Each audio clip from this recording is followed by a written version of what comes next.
Woo! What's going on, YouTube? It's Donnie B all day battling the cold. We have no running water. Our pipes are all frozen right now. So somebody had asked me to do a video on my top 5 favorite EDC budget blades.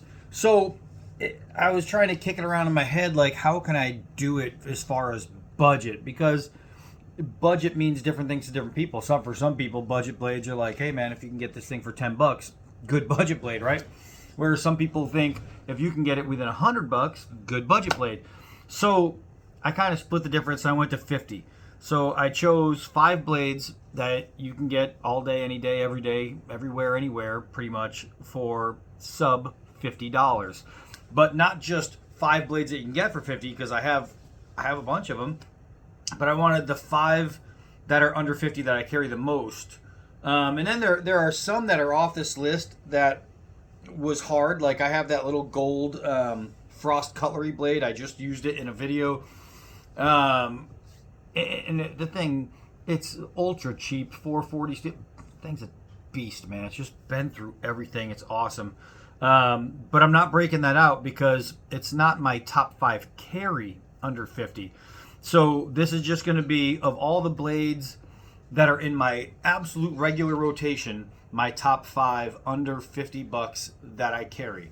And this means my top favorite, not even maybe the top 5 that I carry the most, just my favorite of those that I carry. So I'm going to start with number 5, and I'll try and go in order as far as these are concerned. But the D2 Steel Dispatch Gentleman's Knife. This thing is a really smooth knife. It's nice and sharp. D2 steel. It's done really, really well. And these things are dirt cheap. That's a good thing about Dispatch, is they're trying to climb into mainstream knife business. They used to make a bunch of cheap stuff, and then they started incorporating some better steels. And this is one of those knives that they've incorporated. It's a really good carry. It's a really good carry. You can see it says Dispatch right there on this side. There's a little D2 right there. But as far as comfort in the pocket, full size grip so you can grab it anytime, anywhere. Nice sharp blade. It's just all around a really, really nice knife. And it's dirt cheap. Now, a lot of the knives I have that I would love to bring to the table here, like the CRKT Fossil, carry that all the time. Even though I hate the look of it, some of those Spydercos, the steel wheel cut jack, those are just over $50 or up to 70, so they don't really fit in this category. But there's a lot of blades that I would normally carry that are off this list just because they're above the $50 threshold. And I'm not talking about Amazon prices, because you can find Amazon prices on pretty much anything dirt cheap. I'm talking about just regular prices. So a common price, you can find this dispatch under $50. This is number 5 out of my top 5. Outside of that, number 4 out of my top 5 is the Kershaw Barge. This knife is awesome. It's got a little pry bar on it. The pry bar, even for giant hands, it gives you plenty of grabbing room. The jimping is sufficient. The blade is really nice. The blade steel, I don't remember, and I didn't think to look. Let's see if we can't find it out together. I know it's on there somewhere. It should be one of those C3R jobs, because Kershaw does them better than anybody else on the planet. And that's what it is. It looks like the... I can't really tell. It's a little blurry, but yeah. Look up the Kershaw Barge, man. Look it up. This knife is a badass carry. I have used this knife to cut down a pool, like an above ground pool. And just for just about anything, man. This is a great carry. The jimping on the spine, the jimping here, just it's an all-around awesome knife. If you have a chance to pick up the Kershaw Barge, you're going to find this thing slightly over $30 and 100% worth it. This is one of my favorite under 50, and it's only the second, I believe. Yeah, the second one that is a frame lock and I really like that. Everything else in my top 5 budget are liner locks. So I'm a big frame lock fan, so that's a plus for me. But the Kershaw Barge, definitely 100% worth looking up. Next, I freaking love this knife. This is the Kubi Nova.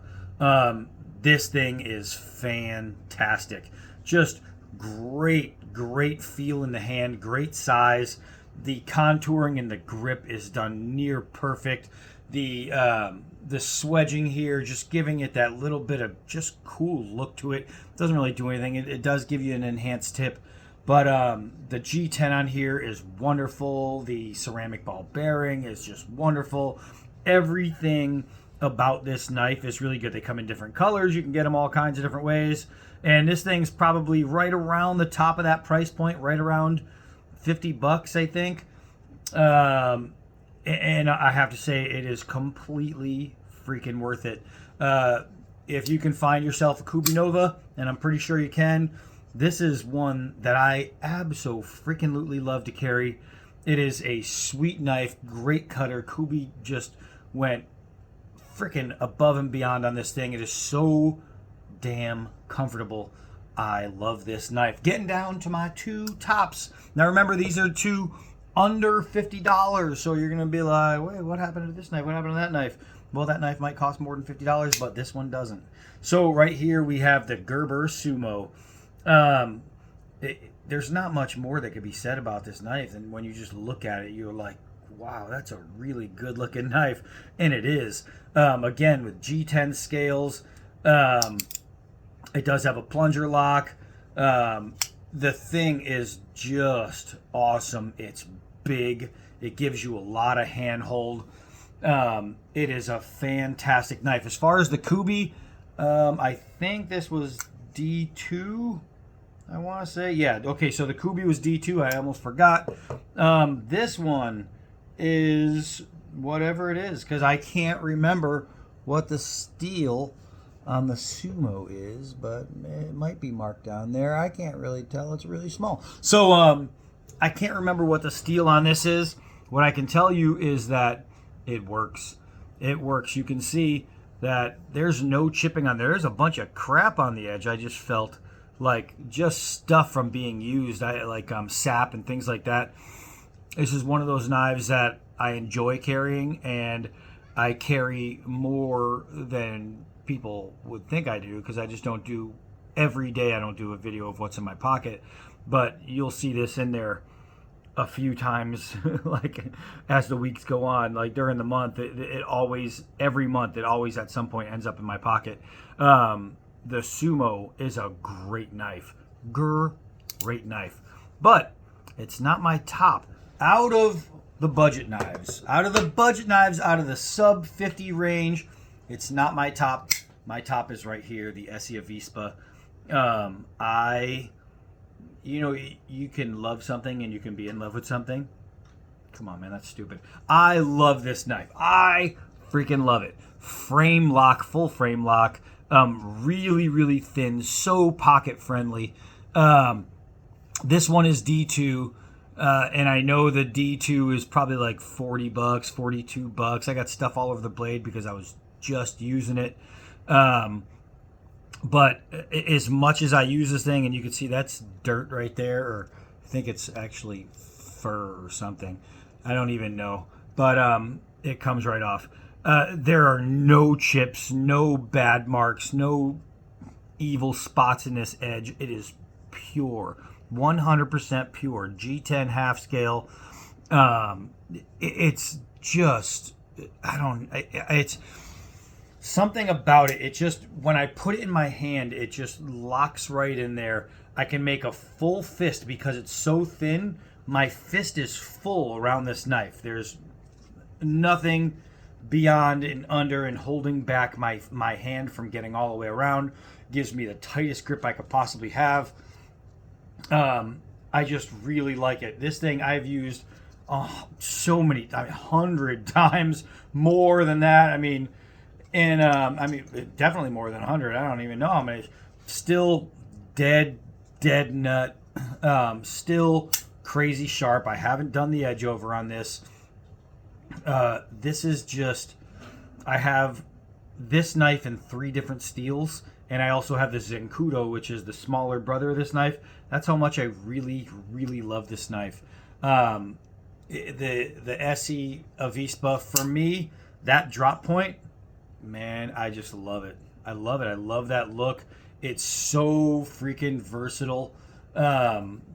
It's just a great cutter, man. You can stab, you can drag, you can skin, you can do pretty much anything with this knife right here.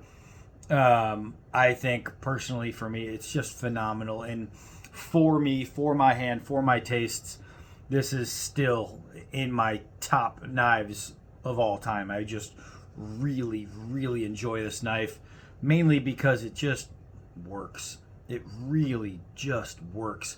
It fits. It's got a big enough blade. I literally just dropped it and thought I cut my cord in half for my computer, and I was about to say that sucks, but I still got the green light, so that's good. It's the best part is it's really secure in your hand and you'll never drop it. But yeah, the esee Avispa, is it the fastest knife? No, it's a thumb stud open. There's no flipper, nothing like that. You can't just flick it open from a closed position. That's not going to work. You can either just pinch grip it and use your thumb. You can, they call it spidey flicking. But because of my fingers, my giant ass hands, I suck at that, so I would rather just use my thumb, and I can pull my thumb from the thumb stud on that. So it's not made to be your quick deployment knife. Like if I wanted just quick deployment, bam, right there, I'd grab the Kubi, it opens fast, da-da-da-da-da. It's not about that. It's about just plain sweet. I freaking love it. Freaking love it. So my top 5 most favorite of my top 5 most used budget pocket knives, $50 and under.